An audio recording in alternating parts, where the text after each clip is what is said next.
So, guys, next up is inscribed angles. Our essential question: how is the measure of an angle inscribed in a circle related to the measure of its associated central angle?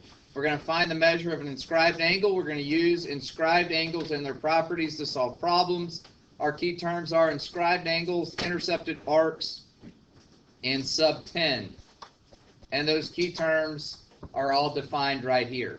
Okay? An inscribed angle is an angle whose vertex is on a circle and whose sides contain chords of the circle.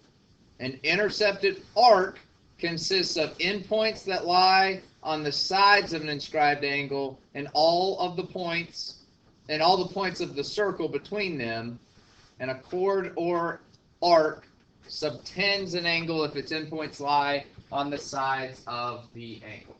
Okay, there's actually a pretty good comparison we can do between what we already know about central angles and what we are learning about inscribed angles. Okay, here we go. Central angles, remember this is from yesterday. Central angles, I'll just say angles. All right, where are central angles located?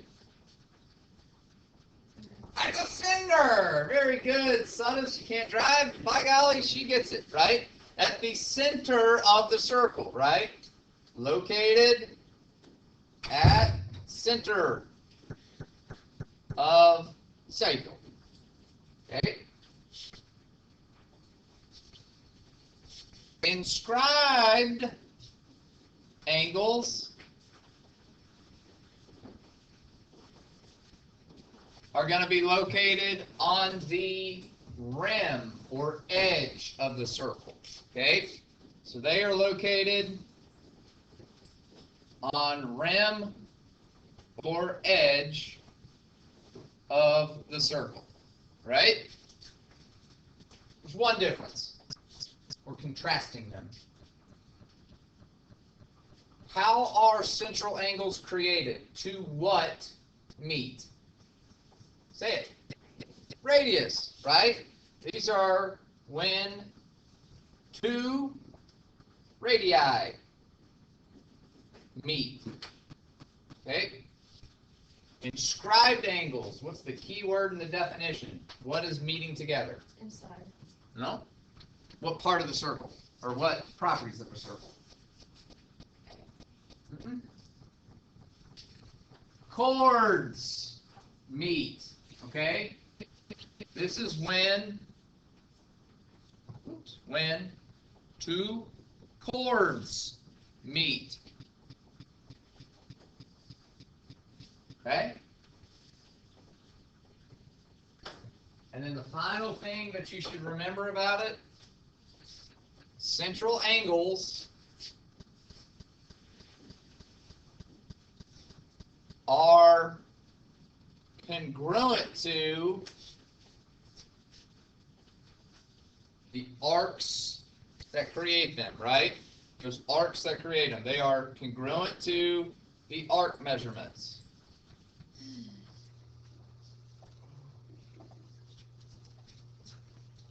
Inscribed angles are 1/2 the measurement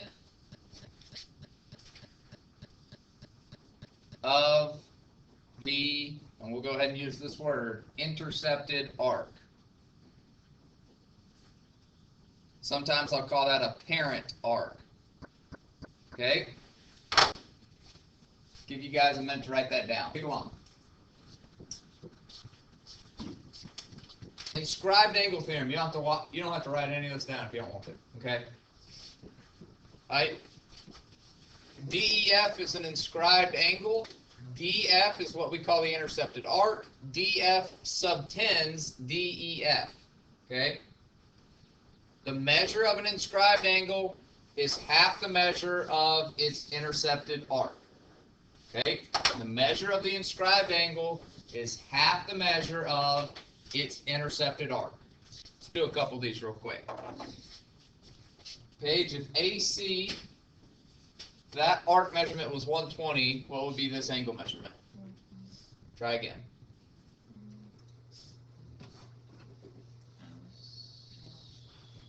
You want to take half of 120. All here. 60. Half of 120. 60. Alright? Okay, just try again. If AC is 80 degrees, how much is ABC? Good. Okay? And if this was 32, how much would this be? There you go. Okay? Alright? Everybody see that relationship? 1/2, 1/2, 1/2. Alright? Show you the one tricky part of it, and then we'll be done. Okay? Find each measurement. First, I want the measure of TRU. What am I going to do to 118? Divided by 2, you get 59. Okay? Now, watch how listen to how I go through this. Guys, if you go from arc down to angle, you'll divide by 2. Everybody hear me that? Arc down to angle, divide by 2. This is wanting to know what the measure of SP is. If you go from angle out to arc, multiply by 2. You got it? Don't divide 27 by 2 here. 27 is the measure of this angle measurement right there. Okay? If you go from angle out to arc, you'll multiply by 2, right? It should make sense. You should always end up with that relationship, right? Okay, y'all got me? But literally, that's the hard part, okay? I don't think it's that hard, but you just got to make sure you're paying attention. Am I going from arc down to angle, or am I going from angle out to arc, okay? If you can do that, you got it all. Go with me? All right? Skip that one. All right. So looks crazy. If inscribed angles of a circle intercept the same arc or are subtended by the same chord, the angles are congruent. Looks weird, right, Brady? Watch this. I want what I call a parent arc, okay? Here's what I'm going to define as the parent arc. I'm going to say AB is the parent arc, okay? Here's why I'm saying that. From AB, I get A to C and B to C, right? I get A to D and D to B, right? I get A to E and B to E, right? Ready? If AB is 100, is ACB an inscribed angle? Yeah. What is the measure of angle C? Okay. Brady, is ADB an inscribed angle? What's the measure of angle D? And you guessed it, is AEB an inscribed angle? What's the measure of angle E? So this is what that whole thing means, okay? What this means is if your inscribed angles come from the same intercepted arc, they have to be congruent to each other, okay? You got that? No matter how funky or crazy it looks, they got to be congruent to each other, okay? Anybody need that one for a second? Okay. All right, sometimes it can look like this. That was the craziest one I could find. All right, let's just think about this though. I don't even care what the question is. All right, guys, if that's 164, CDB, CEB, CAB are all going to be 1/2 of 164, correct? You got me? That's what you need to think about first, okay? Focus on that first. We'll worry about the rest later. All right? All right. Think. Okay, I got 2 more main things, and that's it for the whole day, and then I'll give you a break, and then we'll get started. Okay? All right. An inscribed angle subtends a semicircle if and only if the angle is a right angle. Let's make sense of this. Mr. Luttrell. Yes. Is this a central angle? Yes. Very good. How many degrees is it?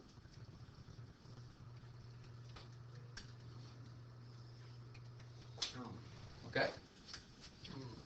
We got 2 radii coming together. They just happen to come together at the center, right? That would be a diameter. Okay, but Justin, it's 180 degrees, right?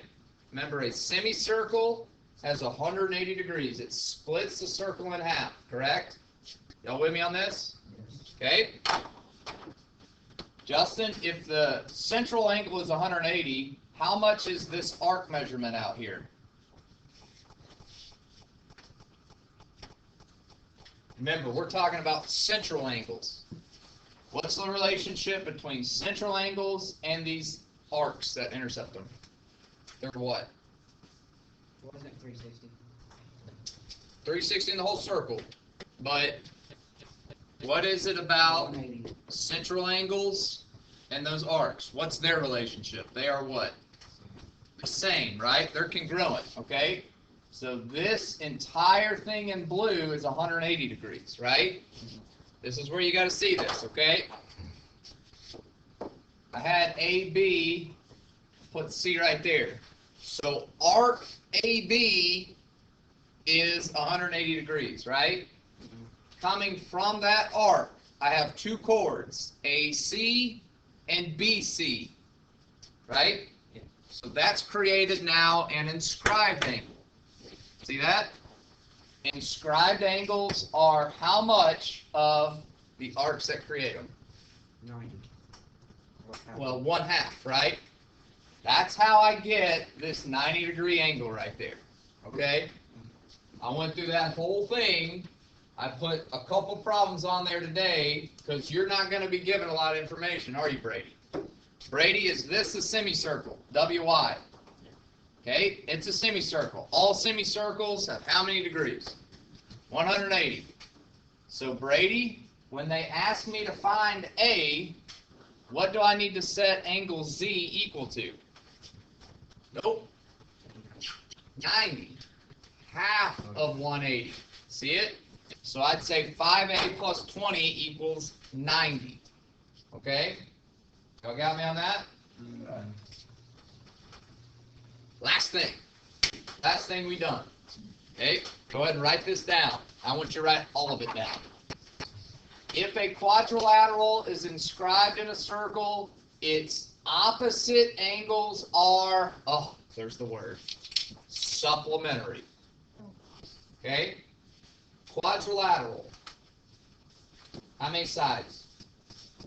4. That's all it means. Guys, make it real simple. If there's a 4-sided figure touching inside of a circle, the opposite angles have to add up to be 180 degrees. All right? So in this diagram, A and C are supplementary, and B and D are supplementary. Any questions on that?